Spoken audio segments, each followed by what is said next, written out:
वो एक्टिवली काम करें, वो घर पे ना बैठे, उनके साथ आपका प्रॉपर संवाद हो, कम्युनिकेशन आपका उनके साथ रहे, टेलीफोन के लिए बातचीत करें, उनको ऑब्जेक्शन हैंडल करें, उनको सिखाएं, उनसे मिले, अपलाइन से मिलवाएं, पीयूसी पे लेके जाएं, कंपनी विजिट कराएं। इस प्रकार के बहुत सारी एक्टिविटी जो आपकी टीम के लीडर्स को एक्टिव कर सकती है। और उसके लिए हमारे कंपनी के बहुत सारे प्रोग्राम होते हैं, यूएलपी प्रोग्राम। आप उन प्रोग्रामों में अपनी टीम के लोगों को लेके आइए जहां पर कंपनी के द्वारा निर्धारित किए कुछ अच्छे ट्रेड लोग या वहां के सीनियर टेक्निकल चीवर वो आपको बताएंगे आरसीएम के प्रोडक्ट के बारे में, आरसीएम के मिशन के बारे में, आरसीएम के विजन के बारे में। आपकी टीम एक्टिव हो जाएगी। जो लोग आपकी टीम में नए आए हैं उनके घर पे जाके वेलकम मीट करना, हाउ मीटिंग करना, उनके अंदर एक्टिविटी बढ़ेगी, वो एक्टिव हो जाएंगे। और तीसरा और सबसे इंपॉर्टेंट तरीका है टीम को एक्टिव करने का, focus on meeting and seminar. मैं अपने पिछले 25 साल के अनुभव पर और इस डायरेक्ट सेलिंग के 70 साल के पूरे वर्ल्ड वाइड एक्सपीरियंस पर इस बात को कह सकता हूं कि नेटवर्क मार्केटिंग में, डायरेक्ट सेलिंग में टीम को आगे बढ़ाने का केवल और केवल एक सबसे आसान तरीका वो है मीटिंग सेमिनारों पर फोकस करना। जिस स्टेशन पर बड़े मीटिंग सेमिनार होते हैं वहां की टीम बहुत बड़ी होती है, और जहां पर मीटिंग सेमिनार कम होते हैं वहां की टीम कमजोर रह जाती है। हेलो, जिस दिन आपकी टीम में बड़े बड़े सेमिनार होने शुरू हो गए, आपकी टीम में ऐसा माहौल बन जाएगा कि बिजनेस रॉकेट की स्पीड से उड़ना शुरू कर देगा। बट लोगों से गलती क्या हो जाती है कि हम कहीं ना कहीं इस बात में अटक जाते हैं कि मीटिंग में जाऊंगा तो 150 रुपये लगेंगे। यस, लोग इसलिए आ पाते क्योंकि मीटिंग में जाऊंगा तो 150 रुपये लगेंगे, तो मुझे सारा पता तो है, ये प्रोडक्ट है, लोगों को प्लान दिखाना हो जाएगा शुरू। ऐसे होता नहीं है। और मीटिंग में नहीं जाऊंगा तो 150 रुपये बचे। और लोग इस मेंटलिटी के ज्यादा होते हैं। मैं थोड़ा सा आपको उदाहरण बताता हूं। जैसे मैंने बोला कि नेटवर्क मार्केटिंग में सेमिनार एक ऐसा टूल है जो आपके बिजनेस को आसमान की ऊंचाई तक ले जा सकता है। बट लोग इस मेंटलिटी के होते हैं कि वो 150 रुपये बचाने के चक्कर में। एक दिन दो लोगों ने ज्वाइन किया, एक ही सेम अप्लाई किया ऑनलाइन में, दोनों अच्छे कैलिबर के लोग, दोनों इंटेलिजेंट। अप्लाई ने कहा कि आरसीएम में आपने क्यों ज्वाइन किया? उन्होंने कहा सर अपने सपने पूरा करना चाहते हैं, टेक्निकल जाना चाहते हैं, लाखों रुपये महीना कमाना चाहते हैं, डायमंड बनना चाहते हैं। तो अप्लाई ने सिखाया हर महीने सेमिनार में आने की आदत डालो, आपका बिजनेस तेज गति से बढ़ना शुरू हो जाएगा। उन दोनों में से एक व्यक्ति था इस मेंटलिटी का और एक व्यक्ति था इस मेंटलिटी का। उसने कहा ठीक है सर, मैं सेमिनार पे फोकस करूंगा। और दूसरे वाले ने सोचा कि यार सेमिनार में क्या रखा, मुझे सारा पता है, मैं तो पढ़ा लिखा हूं, मैं तो लेक्चरर आदमी हूं, मुझे सेमिनार में जाने की जरूरत। और इसने कहा ओके सर, तो अप्लाई नहीं कहा, अकेले नहीं जाना, कम से कम 3 लोगों को लेके आना है, तो ही नेटवर्क बढ़ेगा। अकेले आपके सामने चमत्कार नहीं होगा, आपकी टीम आएगी तो आपका नेटवर्क तेजी से बढ़ेगा। उसने कहा यस सर, हो सकता है इन 3 लोगों ने टिकट लेने से मना कर दिया तो मुझे इन 3 का टिकट लेना पड़ेगा। तो मेरे लगे 600 रुपए, एक मेरा और 3 लोगों के टिकट मैंने लिया, मेरे लगे 600 रुपए और इस व्यक्ति के बचे 150 रुपए। अप्लाई ने कहा बेटा ये 1 साल का कोर्स है, लगातार करता रहो। तो मेरे साल में लगे सेमिनार पर 7200 रुपए और इस व्यक्ति के सेमिनारों में बचे 1800। और अप्लाई ने कहा यदि जिंदगी में फाइनेंशियल फ्रीडम चाहिए, लाखों रुपए की इनकम चाहिए, फाइनेंशियल सिक्योरिटी चाहिए, तो 5 साल तक इस काम को छोड़ना नहीं है।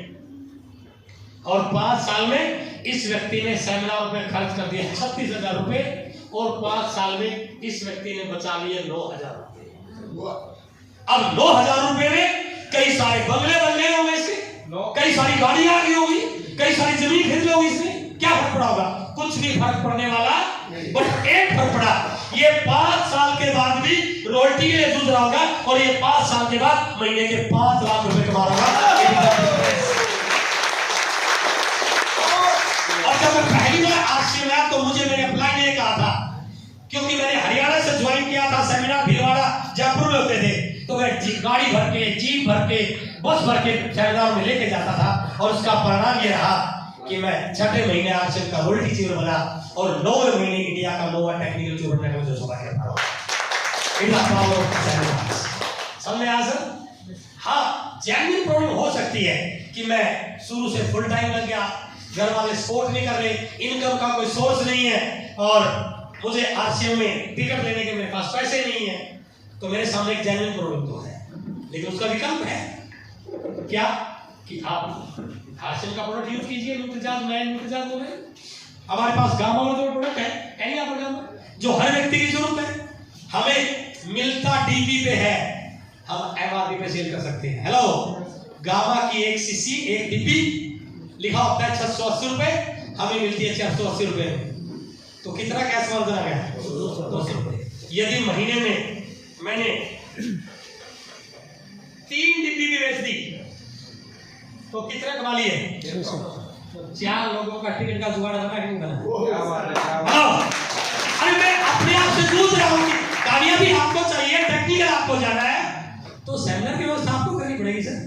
और मैं बिल्कुल इस बात को बोलता हूँ कि कई बार ये दिक्कत रहेगी, लोग मना करेंगे, क्योंकि जब आप सेमिनार की बात करते हैं ना तो लोग तरह तरह के बहाने बनाएंगे, आपको लाना पड़ेगा। मेरा भी एक एपिसोड आया, दिखाऊंगा, उसमें इस बात को बोला है कि लोग आते नहीं है, लाना पड़ता है। हेलो, लोग आते लाना पड़ता है। जैसे घर में छोटा बच्चा है 5 साल का मुन्नू, और मुन्नू को बुखार हो गया, ठंड लगी, तो पहले तो मुन्नू की मम्मी घर में कोशिश करेगी काढ़ा पिलाने की, दूध पिलाने की, उसमें अंदर अदरक डाल के, हल्दी डाल के, और 2-3 दिन तक काढ़े से बुखार ठीक, तो फिर मुन्नू का पापा मुन्नू की मम्मी को कहेगा बुखार ठीक होने वाला, तो क्या करे? डॉक्टर के पास लेके चलते हैं। और जैसे ही मुन्नू के पापा ने कहा मुन्नू को डॉक्टर के पास लेके चलते हैं, तो मुन्नू तो डांस करने लग जाएगा कि मैं तो तैयार हूं, रोने लगेगा, नहीं मैं नहीं जाऊंगा, मैं नहीं जाऊंगा। आप कितना भी समझा लो, मुन्नू मानने वाला तो फिर क्या करोगे? तो मुन्नू का पापा कहेगा मुन्नू की मम्मी से, ये ऐसे मानने वाला नहीं है, इसको गोदी में उठा और बाइक में रख, इसको डॉक्टर के पास लेके चलना पड़ेगा। वो लात भी मारेगा, गुस्सा नहीं मारेगा, किलकारी नहीं मारेगा, काटेगा भी, उसके बावजूद भी आप उसको छोड़ने वाले उठाओगे और डॉक्टर के पास जाके ले जाओगे। डॉक्टर बोलेगा भाई साहब आप इसकी लात पकड़ लो और बहन जी आप इसकी बाजू पकड़ लो, बस 2 मिनट में टीका लगाया और मुन्नू ठीक। हेलो, आपका उद्देश्य टीका लगवाना नहीं था, आपका उद्देश्य मुन्नू का बुखार ठीक करवाना था, पर टीके के बगैर बुखार उतरने वाला। अब मुन्नू चूक रहे, मुंह करे, रोए, हंसे, लेके आओगे नहीं लेके आओगे? आरसीएम में भी इस बात को समझ लो, आपका नया नया डिस्ट्रीब्यूटर उस 5 साल के मुन्नू जैसा ही होता है, वो बिल्कुल भी आने को तैयार, जैसा मर्जी कीजिए, उसको कन्विंस कीजिए, पूरी कचौड़ी खिलाइए, चाय पिलाइए, और फिर भी नहीं माने तो बाइक को उठा के ले जाइए, लेकिन ले जाइए, पकड़ के लेके आइए, फिर भी नहीं माने तो बोरी में बांध के लेके आइए, तो सेमिनार में लेके आइए। गारंटी के साथ कहता हूं, यदि आप लोगों को सेमिनार में लाने की हिम्मत कर पाए तो दुनिया में इससे तेज गति से बढ़ने वाला कोई व्यापार हो ही नहीं सकता है। इसलिए focus on meeting and seminar. क्या कर सकते हैं इतनी हिम्मत?